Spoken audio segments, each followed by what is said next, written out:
Good morning, ladies and gentlemen.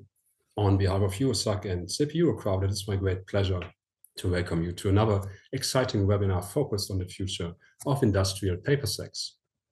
We are thrilled to have you join us today for what promises to be an inspiring and forward-thinking session. I'm Ingo Tyson, and I will be your host through today's program.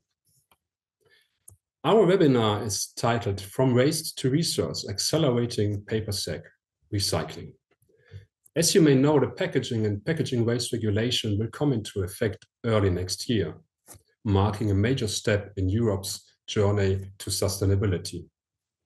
This regulation introduces new rules for recycling packaging, including industrial paper sacks. For many of us, this brings challenges and also opportunities. So the key question is, are we ready to turn packaging waste into valuable resources? Well, let's find out together. In this session, we will hear from leading experts who will share their perspectives on how to transform waste into value, improve industrial waste management, and advance the circular economy. Let's start by taking a quick look at today's program and speakers. So we have 60 minutes together, during which we will hear 3 insightful presentations. First, Laura Mazzei from SITPA will kick things off with a presentation on extended producer responsibility and what it means for the paper sack industry. Next, Sven Korstel from Interzero Repasack will explain the German Repasack take-back and recycling system and share perspectives on how its principles can be applied at the European level. And finally, Carlos Martinez Esquerra from Mondi Group will give us a closer look at the Paper Sacks Go Circular project in Spain, where used paper sacks from the construction industry are collected and transformed into valuable resources. Each presentation will be followed by a Q&A session, and we truly encourage you to actively participate and engage with us. So to submit your questions, simply use the Q&A button at the bottom of your Zoom screen at any time during the presentations. Just a quick note, your questions won't appear in the Q&A feed as they are only visible to the technical team and myself. We will address all questions at the end of each presentation, and if we run out of time, don't worry, we will follow up with you via email afterward. Please also note that the chat function will remain disabled for the audience throughout the session to avoid any confusion. However, the speakers will use it to share important information with you. And finally, the entire webinar is being recorded and will be available for streaming on eurosac.org in just a few days. So with that, let's get started and dive into this important topic together. Our first speaker today is Laura Mazzei. She is Director of Public Affairs at FEFCO, the European Federation of Corrugated Board Manufacturers, and also of SITPA, the International Confederation of Paper and Board Converters in Europe. Laura is an expert in public affairs and EU policy, with a strong focus on sustainability and the circular economy. Since joining the associations in 2023, she has been advising on regulatory and advocacy matters, backed by her extensive experience with consulting firms and trade associations. Laura, it's a real pleasure to have you with us today, and you will be addressing a topic that is sure to have a lasting impact on the packaging industry and will captivate many of our viewers: extended producer responsibility. So we're really excited to hear more about it, and Laura, the floor is all yours. Thank you very much, EUROSAC and SIP Eurocrowd, for inviting, in fact. Indeed, this is a very important topic, not only for packaging, for all products, in fact, and for all society. So let me just move to the first slide of my presentation.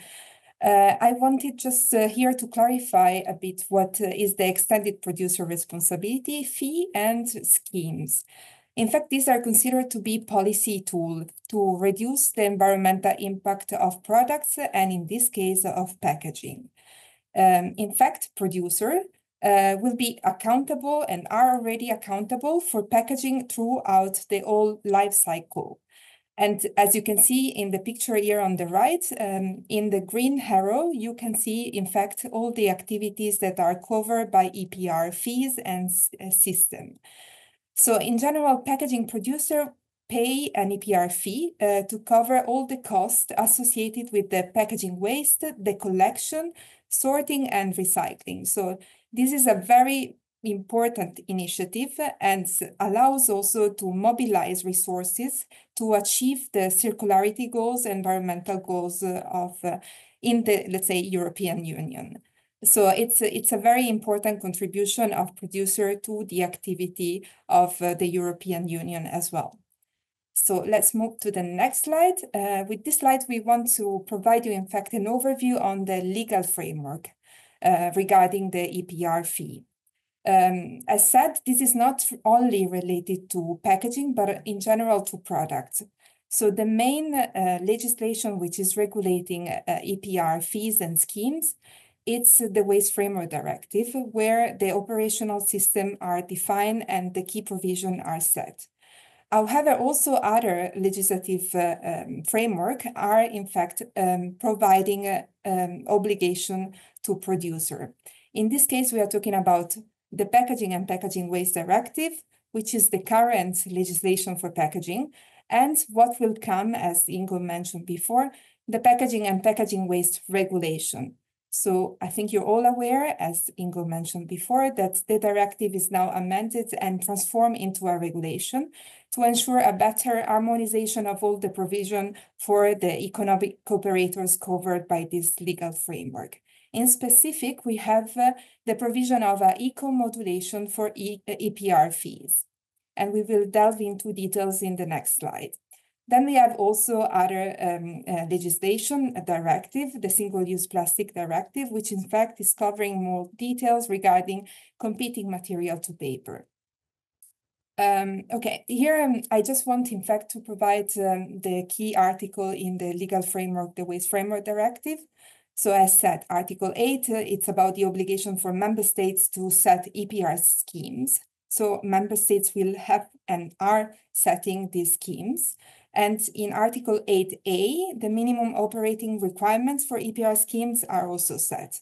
Now, we are talking about a directive and an obligation for member states, which means this is really about implementation at national level at the moment. We have good example, in fact, and probably also the other speakers will tell us more about the example of Germany with the Green Dot system and the French example of EPR schemes, which is laid down in the packaging Loi AGEC, the packaging law, and Citeo is also one of the key players of this implementation. Okay, now we want, in fact, to go a bit more into details of what will come with the new packaging and packaging waste regulation regarding especially EPR eco-modulation.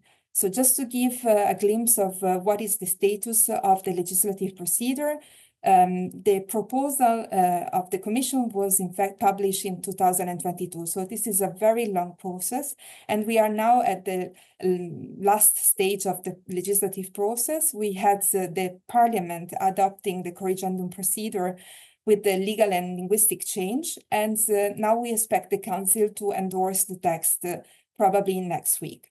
This will allow the publication in the official journal and also the entry into force possibly in the first quarter of 2025.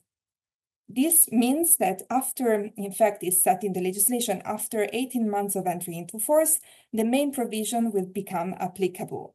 Now, it's also important to remind that this legislation, in fact, is setting a lot of secondary legislation acts that are detailing more technical provision. Among those, also the one related to recyclability.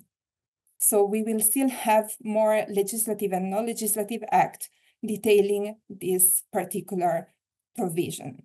Now, if we move to which are the key provision regarding EPR. In general, the legislation packaging and packaging waste regulation is setting by 2030, all packaging must be recyclable. And by 2035, recyclable packaging will have to be recycled at scale. which means the infrastructure of our recycling system is in scope. Then setting preventive measure also to gradually reduce packaging waste by 2040. And define also the regulation, the important definition on economic operators and producer and their obligation.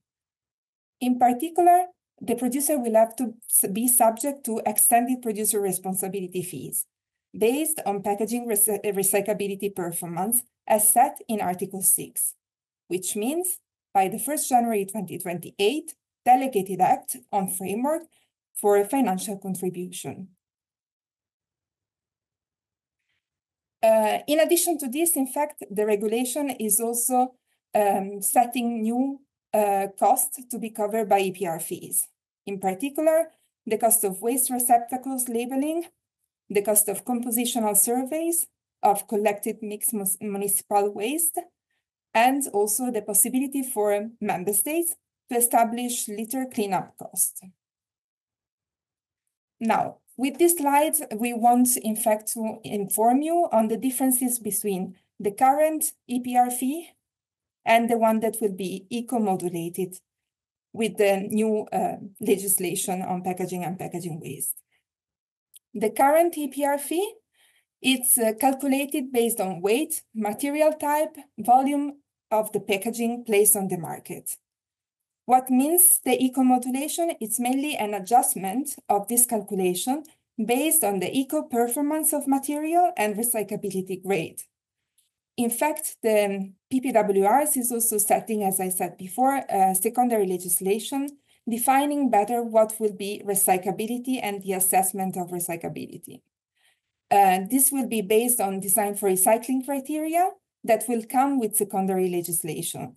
So a lot of stakeholders at the moment are really active as SITPA, FEFCO, Eurosac, and CEPI Eurocraft in dialogue with the Commission and the legislative body to develop design for recycling criteria that are feasible, viable, and effective also for the industry.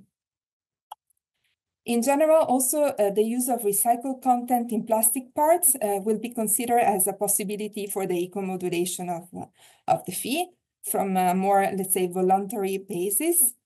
And also design improvements will come also with this eco-modulated fee. Okay, then I go to the next slide, which is a bit more technical. Here we wanted, in fact, to provide you with a possible scenario, because as I said, the recyclability assessment and design for recycling criteria will come only in 2028.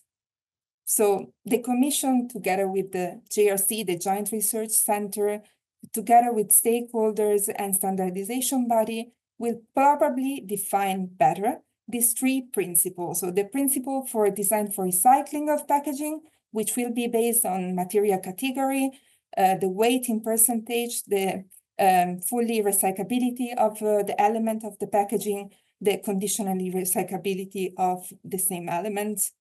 And then we'll define also design for recycling criteria, which will take into account the parameters that are already set in the legislation.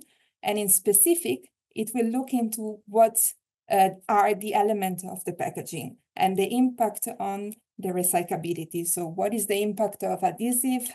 What could be the impact of inks or the separability of the component of a packaging? In the end of all this process, the Commission will define also the process to evaluate the recycling of packaging. So as you can see in the picture here below, when we will have a scoring of our packaging, this will be transposed into a recyclability grade, performance grade. So as you can see, if the recyclability score of the packaging will be higher or equal to 70%, in 2030, your packaging will be on the market. But if it's going to be higher or equal to 70%, in the 2038 won't be anymore on the market. So there is a market ban. That's why it's very important for a producer to achieve a higher recyclability score of the packaging. Now, how to do this? In fact, EUROSAC and CEPI Eurocraft they have already in fact developed very important documents and information that allows to have a better recyclability rate in the end. These documents, and probably also Catherine and Eline will be able to explain in details, are providing more specification regarding the elements used in the paper sacks and their recyclability performance. This will have to be evaluated against the performance grade that are set by the Commission. So this is a process, but it's already very important that you have this technology and this information to evaluate your packaging. In general, if we want to assess a bit the impact of EPR on paper sack, you probably will have to reduce and eliminate the coatings, adhesive, and plastic linings. You will have to ensure the cleaning of your used paper sacks to have a better recyclability grade and score. And in general, what I think EUROSAC and CEPI Eurocraft are also supporting is a better engagement with association and also involvement in the drafting of recyclability guidance. So the last slide, it's mainly to remind the key milestones and deadline for the implementation of the regulation. The key one is from mid-2029, beginning of 2030, there will probably be the eco-modulation of EPR fees. With this slide, I think I want to thank you, and I give back the floor to Ingo. Thank you. Well, thank you very much, Laura, for your insightful presentation and for shedding light on this very important topic. So now let's turn to the questions we have received from our audience. So let me quickly check. So there's one question. It's more a comment. Just for the sake of clarity, the EPR fee is paid by our customer who places the product and packaging on the market. We are suppliers under the PPWR. We will support our customers in optimizing their packaging to minimize the fee. I think this is referring, in fact, to the interpretation of the different economic operators definition. And this person is assessing that they are under the supplier definition. So they won't be, in fact, liable for paying the EPR fee, because the PPWR regulation, the new regulation, is also defining what producer is. And under the role of producer, you have manufacturers, importers, and distributors. So suppliers should not be, in fact, paying, they should not be liable for paying the EPR fee, but they will probably contribute to their asset clients. All right. Thank you very much for clarifying that. I think we have time for at least one more question. So what challenges have been observed in the current implementation of EPR schemes in Europe, and how can these be addressed to improve their efficiency and recyclability outcomes? Okay, thank you, Ingo, for this question, which is very relevant, in fact. As said, the EPRs are set in the Waste Framework Directive. It's a directive, so it's implemented by national member states. And the reporting from member states also highlighted that the implementation of this regulation, this directive, it's not optimal. And there should be more to have a more harmonized EPR fee in different member states in Europe. And therefore, it's very important to have a better harmonization of the schemes that are currently available in Europe. This is also to provide more transparency, in fact, to consumer, and to have a better framework that could be functional in different member states. So if you put products in the market in Germany, could also have the same provision in different member states. Okay, thank you very much, Laura. Oh, there are more questions popping in. Well, I think we will take one more. The other ones, as I mentioned before, will then be answered in the follow-up by email. We are using packaging to ship our product to our customers. We buy packaging from our suppliers. We fill the bags and ship to customers. Who is the producer and who is responsible for the EPR? To this question, I think I will have to have a better analysis, in fact. And also, I want to remind that the text is not yet published, so it's a bit difficult to take this, let's say, stance now. It's probably better to wait for the text to be published, and possibly the Commission will also provide more information regarding the definition in the upcoming days. The Commission, in fact, is scheduling a webinar with more information on definition and other provision of the PPWR. So I think this is indeed a question that could be a valuable one for the Commission. Okay, thank you very much. So maybe also a question that we can take up in the follow-up, as also the other questions that haven't been addressed yet. So we would like to move forward to our next topic. So thank you all for your thoughtful questions. And Laura, a big thank you for sharing your expertise on this important topic. And you stay with us because you will be back on screen before we wrap up. So thank you for the moment. And dear viewers, please note that you can download the white paper presented by Laura from the websites of Eurosag and CP Eurocraft. And the download link is also available here in the chat section. So let's continue with our next speaker. A warm welcome to Sven Korsten. Sven is the managing director of Interzero Repazak, which is the company behind Germany's recycling system specifically designed for used industrial paper sacks. And with 15 years at Interzero Repazak, Sven has been leading the take-back and recycling system since 2013. Now, as managing director, he is driven by a vision to close material loops across Europe by consistently turning used paper sacks into raw material for new Sackkraft paper. Sven, it's a pleasure to have you with us today, and you will be presenting the German Repazak system and exploring how its principles could be applied at the European level. So we're really looking forward to your presentation. Sven, the floor is yours. Thank you very much, Ingo. And also thanks to Eurosag and CP Eurocraft for the invitation to this webinar. I appreciate it. Before I jump in, a brief disclaimer where to put Repazak. Today, Repazak is part of Interzero, an environmental service provider based in Cologne, Germany, one of the leading companies in Europe's circular economy with 40 sites, several EPR schemes in 10 countries, especially European countries. Now that you know, Laura gave us a pretty good insight into the regulation and the future legal basis. Let's get started and enlighten you with the Repazak scheme, a system or a scheme for the take back and recycling of commercial paper sacks in Germany. Starting with a history lesson, Repazak was founded in 1991 by German sack manufacturers and European sack producers under the impression of very similar legal conditions in Germany as we have today with the coming PPWR.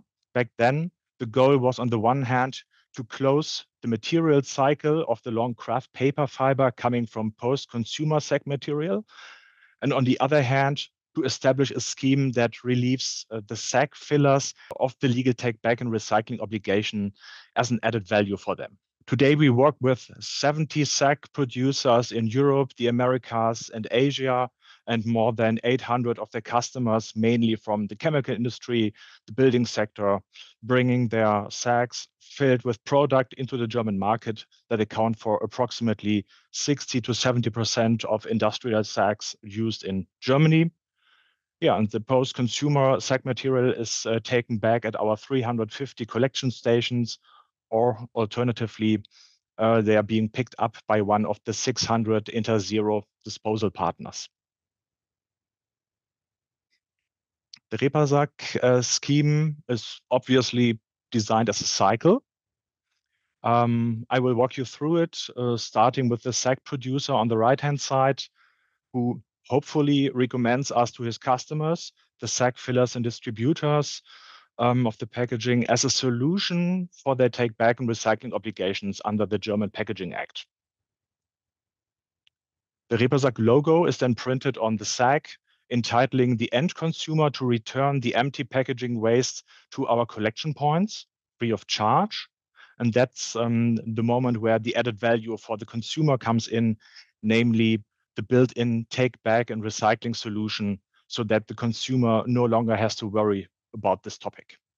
Or alternatively, especially for customers in the building materials sector, a license agreement can also be concluded with our parent company Interzero, which enables the construction site to request a pickup of the waste by one of their disposal partners. Okay, the next in line are the disposal partners who consolidate and compress the post-consumer material so that it can be picked up by our logistic partners and taken to our recycling plant in Oberhausen near Düsseldorf. That's where the actual magic happens, which enables specialized paper mills to use the material directly and in large quantities for the production of high quality craft papers. And so they have an alternative source with high quality, long fiber material that can replace some of the virgin fiber used in the paper production process. Here are some basic Repasac rules. For one thing, every Repasac logo must be printed with the registration number of the licensee so that it is always clear in the supply chain who the responsible distributor of the packaging is. That makes the system very transparent. And there are 3 different license logos that can be used for different types of filling materials.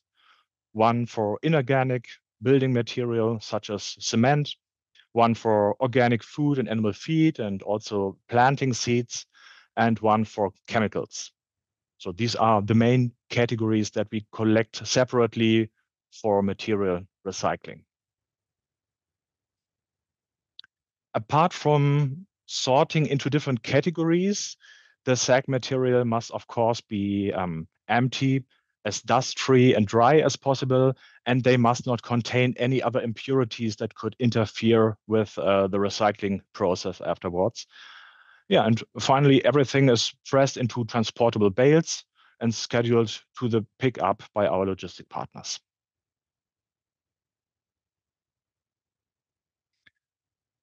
In general, paper sacks have a very natural high recyclability, but the efficiency in the specialized paper mill can be even increased if the material is shredded, what makes it easier to separate paper from plastic film. And on top of that, if the product residues, such as the mineral cement we can see here on this picture, on this slide, are removed from the material, then the paper mill has lower costs in cleaning and maintaining the machinery. So the overall goal of this reconditioning and valorization process is that the long fibers can be used in the production of high quality packaging papers, such as kraft paper, which in turn is used for new paper sacks. And that's where the loop is closed. And the fiber, by the way, which is at this point still 2 times longer than the regular paper fiber, is sent into its second life cycle and hopefully for many more to come. In our recycling plant, we use several sieving and screening technologies connected in series and other components for dry mechanical cleaning, which can reduce the average of 16% residual product content in relation to the empty sack weight to less than 5%, which makes it for the paper mill to a highly desired raw material. Here on the right side, you can clearly see the difference between the dirty post-consumer sacks and the cleaned paper shreds compressed to bales that we send to the paper mill. Some more impressions of the plant. On the bottom left, you can see our product a bit better coming out of the baler. And on this last slide, we see our recycling certificate, which can be used to demonstrate compliance with the legal obligations under the Packaging Act. And on the right-hand side, our resources saved certificate, which reflects each customer's individual greenhouse gas savings resulting from recycling and closing material cycles with us. And yeah, our customers receive both certificates on an annual basis, which is a nice benefit for them. Yeah, and then we come to a close. That's it from my side so far. Thanks for the attention. Questions are more than welcome. So feel free. I'm happy to answer them. Good. Thank you, Sven, for sharing your valuable insights and drawing from Rippersachs, I must say, impressive 30+ years of experience in collecting and recycling used industrial paper sacks. Now let's move on to the questions from our audience. As you already said, I think to keep in the time frame, we have time for one question. So the question is, what do you see as the most important factors for successfully implementing a collection and recycling system? Okay, thank you. Yeah, apart from a Europe-wide legal framework, which we will have anyway soon with the PPWR, and let's say a common understanding in the supply chain that we must act now, it also needs cross-industrial collaborations with players along the supply chain, even among competitors, because there's a lot at stake here. We had a very similar situation during the founding of Repasac, when the German sack manufacturers association were able to win over the chemical industry association for the scheme. And together they had so much market power and so much momentum that other industries jumped on board. And that's what it needs today, in my opinion, an industry like, let's say, the cement industry to act as a driving force. And together with the paper sack industry, they can really make a difference by joining forces. Thank you, Sven, for this very informative answer. Well, thank you all for your great questions. As I mentioned before, if your question has not been answered yet, we will follow up by email afterward. And Sven, a big thank you for sharing your expertise on the Repasac system. Your insights have given us valuable takeaways and perspectives on advancing pan-European collection and recycling systems. You also stay with us because you also will be back before we wrap up the session. Thank you for the moment. So now it's time for our third and final speaker of today's session. Let's give a warm welcome to Carlos Martinez Esquerra. Carlos is Circular Economy Manager at Mondi Group, and with over 20 years of experience designing and managing sustainable supply chains across various industries. Since joining Mondi in 2018, he has been leading strategic partnerships and driving the implementation of circular business models for industrial packaging. Carlos, it's a real pleasure to have you with us today. And as someone who has been involved with the Papersac's Go Circular project in Spain from the start, you bring valuable first-hand insights into how the entire value chain collaborates to tackle the significant challenge of construction packaging waste. So we're looking forward to your presentation. So Carlos, the floor is yours. Please go ahead. Okay, thank you very much, Ingo. Thank you very much also Eurosac and CEPI Eurocraft for this great invitation. And also it's a great privilege to close this panel after these first two presentations from Laura and Sven that, of course, have been prepared also the ground to make my own presentation. So the packaging industry has a big challenge on regard sustainability. So far, the industry has put all the efforts on designing the packaging to be recycled. But as we are seeing, the European legislation says that this is not enough. So the industry in the end needs to demonstrate that the used packaging material will be collected and recycled. And here is the challenge.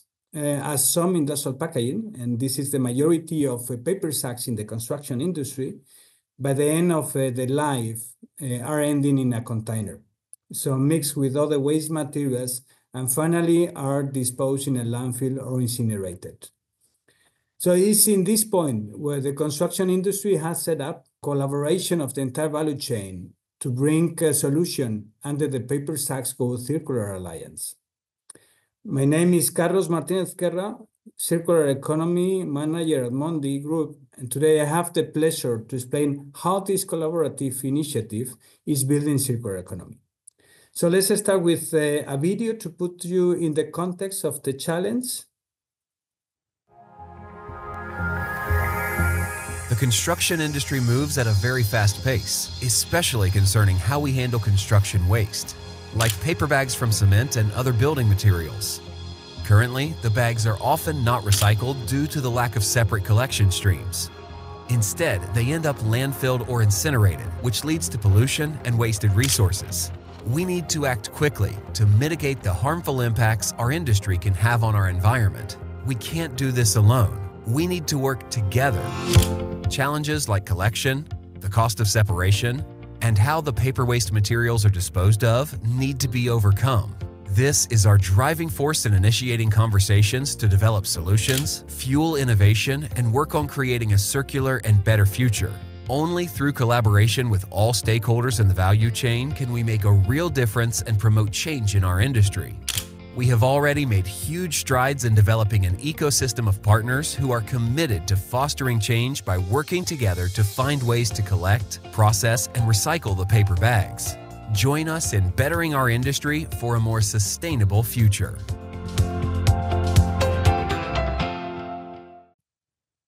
As we have seen, there is a big challenge on regards to the end of life of the sacks. As today, the majority of these paper sacks are ending in landfills or incinerated. So there is no efficient collection and recycling systems to comply with the PPWR. Yeah.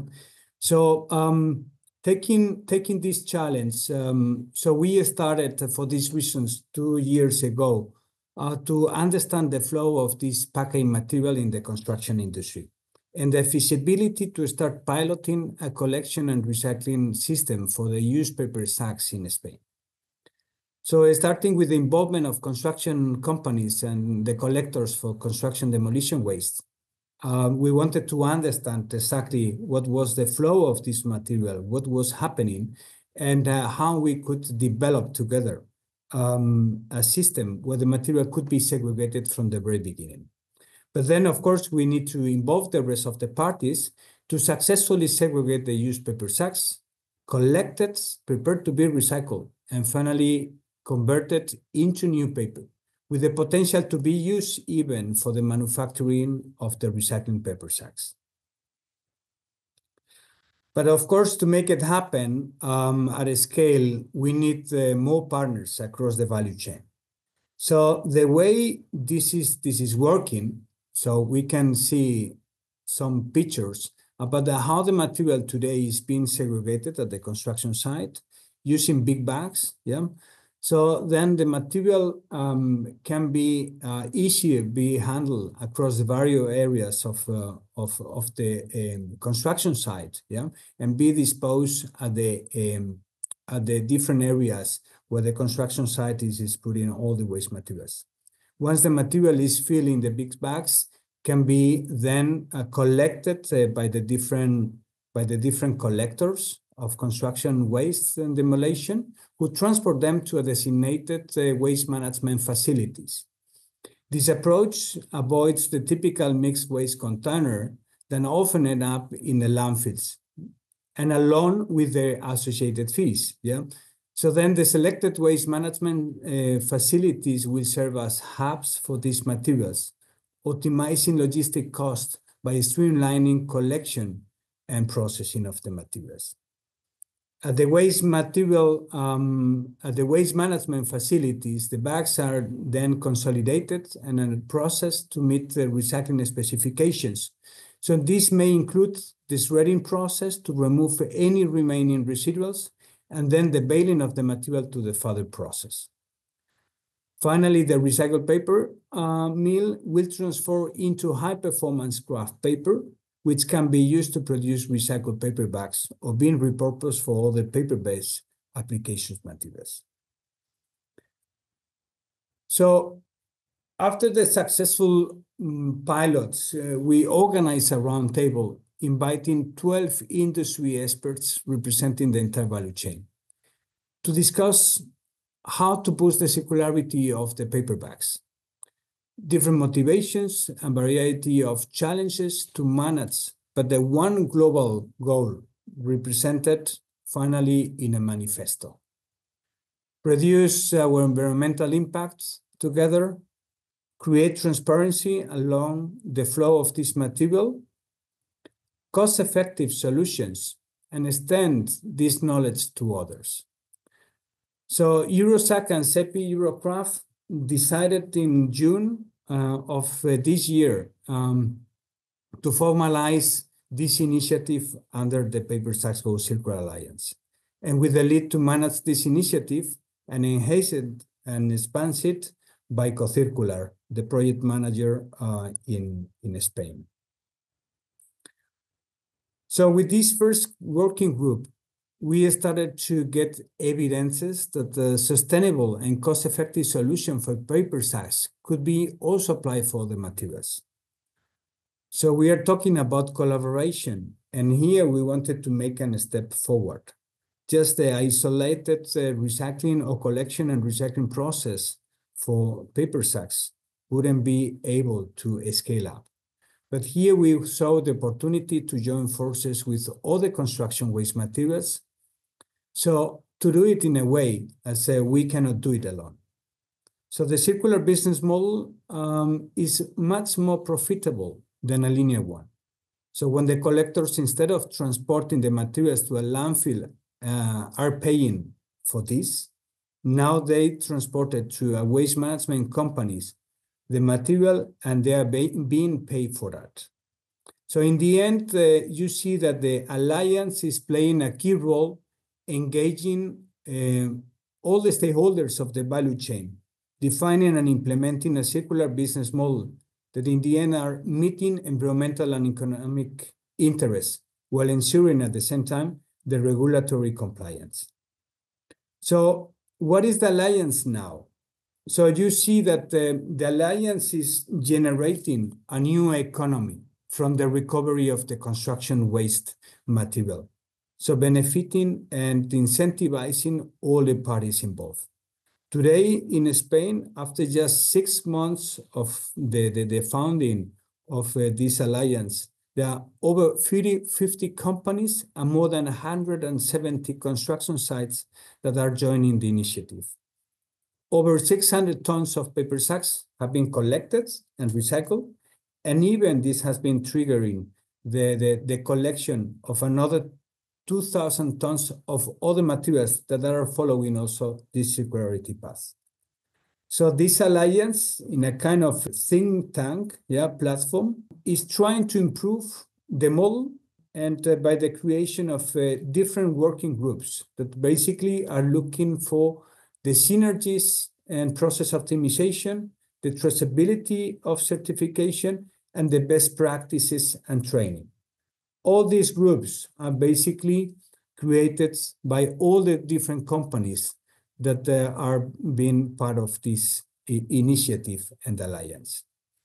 But we are not stopping here. So basically, the model is being improved in order to be extended to other countries. So we have already started in Austria. So creating, once again, same discussion like we started in Spain, involving the entire value chain to continue seeing possibilities to implement this kind of construction go circular. And the same we are doing in Italy. So this is just the beginning of the final extension to the rest of the European countries. With that, just to say that please join us. We need more stakeholders. And thank you very much. Then Ingo, I give the floor back to you. Thank you, Carlos. And thank you for sharing your valuable insights into the Paper Sacks Go Circular Alliance. I must say, what a fantastic project, really. And to our viewers, if you would like to learn more about the Go Circular project, you can find additional information through the link provided here in the chat or by visiting directly eurosac.org. Now, Carlos, let's move on to the questions we have received from the audience. So let me quickly check. Carlos, what is the biggest challenge in the project? I mean, the big challenge, as you have seen and has been already mentioned by Sven, is the full collaboration. So this is the part that we need to create, and then to understand basically what is the motivation of all the different participants. Here you can imagine that we are putting the entire value chain. So there are many different steps and many different motivations.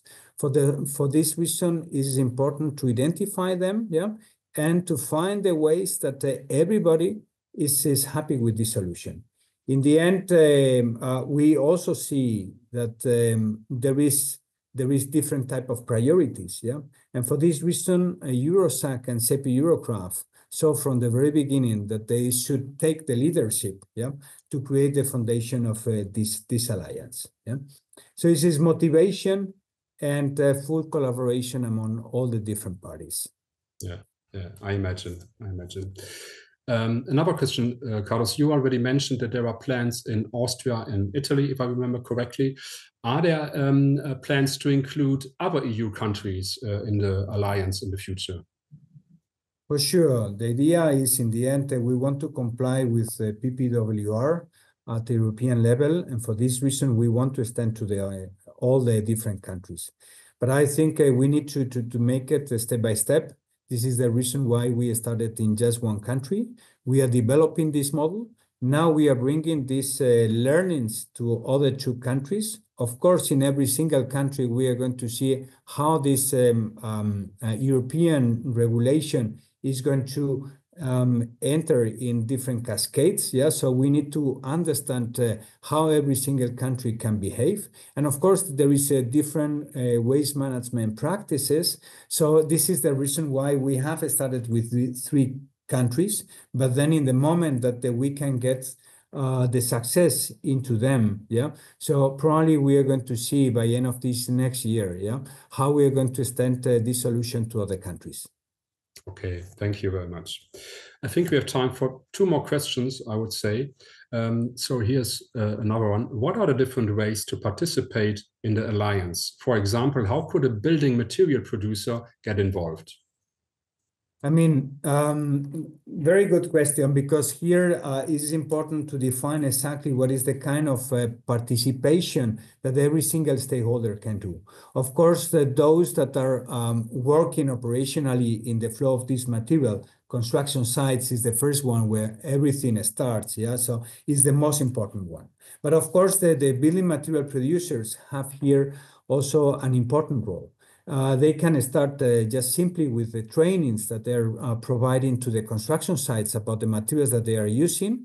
At the end of this training, they can also talk about the potential recovery of the packaging material that they are using. Then there is also the possibilities to be ambassador of this kind of initiative.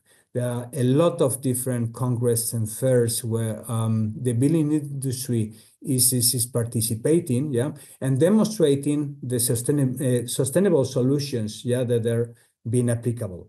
This is one of them, and for this reason, we are also encouraging the different members that are already part of this alliance, to be the ambassadors of this initiative there. Then we continue organizing roundtables in the different regions. This has happened in Spain, in Barcelona and Bilbao, to start connecting also with the local companies of the value chain. And here, as we have done already, so there is now new regions that they can be open, and here there are some building material producers that are going to start hosting these events. So there are multiple ways. So I would like to continue having more participation in this alliance. It's a great movement. Thank you very much, Carlos. As you mentioned, very good question, but also very good answer. And as it took a little more time, so we will then move forward now in the program. As I mentioned before, if your question hasn't been answered yet, we will follow up by email. So thank you all for your thoughtful questions. And Carlos, of course, a big thank you for sharing your expertise on the PaperSec Go Circular Alliance. And I think you have provided an inspiring example of how engaging the entire PaperSec value chain can effectively address the management of packaging materials at the end of their life cycle. So thank you very much. And as I said before, I am excited to bring all 3 speakers back on the screen. Great. Since we have a few minutes left, we'd love to hear your individual perspectives on a particular question. So are you ready? Can I ask the question? All right. So the question is, with the PPWR coming into force early next year, how do you see PaperSec fitting into its framework? So, and I suggest that we go in the same order as your presentation. So starting with Laura, then Sven, and finally Carlos, if that's fine for you, of course. Fine, thank you. So I take the floor. Indeed, the packaging and packaging waste regulation will change a bit the situation, and I support what was said also by the previous speaker. We need really engagement from producer, but also suppliers. All economic operators will have to be a bit more responsible about the packaging they put on the market. And this will be done also with the evaluation of the packaging against this design for recycling guidelines and in general the recyclability assessment. So it's very important to have overall engagement of all the operators. Thank you, Laura. Okay, Sven, what's your perspective on the question? Okay, I suppose the issue of recyclability is not a real challenge for paper sacks, as the vast majority of sack types already meet the criteria. So the main focus is good where it is right now on the challenge of sorted collection and recycling at scale. But as we have already created the proof of concept in Germany with Repasac and in Spain with Go Circular Alliance, Carlos spoke about, it's now only a matter of putting together all the existing elements like collection, sorting, cleaning, material recycling in such a way that they can fit into the local conditions in other EU countries. But it won't happen overnight, and we are going to need the assistance of the SAC users and their customers to create this momentum. But I'm sure that we will succeed in the end. So in my opinion, paper sacks are well prepared because they are already circular. We just have to expand the scope a bit more. Thank you very much, Sven. And Carlos, it's up to you now to close the question. So what is your perspective? Yeah, in my turn is I'm going to repeat once again that the full collaboration is needed. In the end, you see how the Paper Sacks Go Circular Alliance is being converted in something even much bigger, that is the Construction Go Circular. With that, we have moving from a challenge to a big opportunity. In this big opportunity, we are able to recover the value of this material that we were paying to get rid of that, yeah, to recover it, yeah, and with that, we are going to incentivize the full value chain. I think this is a great, one of the great examples of how sustainability can meet all these three main values. That is planet, yeah, so we are reducing our environmental impact, but that we can create a profit, yeah, it's not costing more, we are creating an added value. And then, of course, we are impacting in our cities, in our societies. Yeah, so I think we have here a great opportunity, and to demonstrate also to the legislators that, well, this is really possible to make it, yeah, but we need to do it together. Thank you very much, Carlos. Well, that's it for today. We're coming to an end, and let me start by thanking Laura, Sven, and Carlos once again for their valuable contribution. We truly appreciate you taking the time to share your expertise with us today. Ladies and gentlemen, this brings today's webinar to a close. We hope you found it valuable and informative. And if you have any additional questions on the topic, feel free to reach out to us at info@eurosac.org. As I mentioned before, excuse me, the recording of this webinar will soon be available on eurosac.org, and you can find the corresponding link already in the chat section, so feel free to bookmark it for later. On behalf of Eurosac and CP Eurocraft, thank you for your active participation. We truly value your time and engagement. Stay connected with us in the future for future updates, for example, through the Eurosac or the CP Eurocraft LinkedIn channels. And of course, we look forward to welcoming you to one of our future events, whether online or in person. So, and until then, goodbye and take care.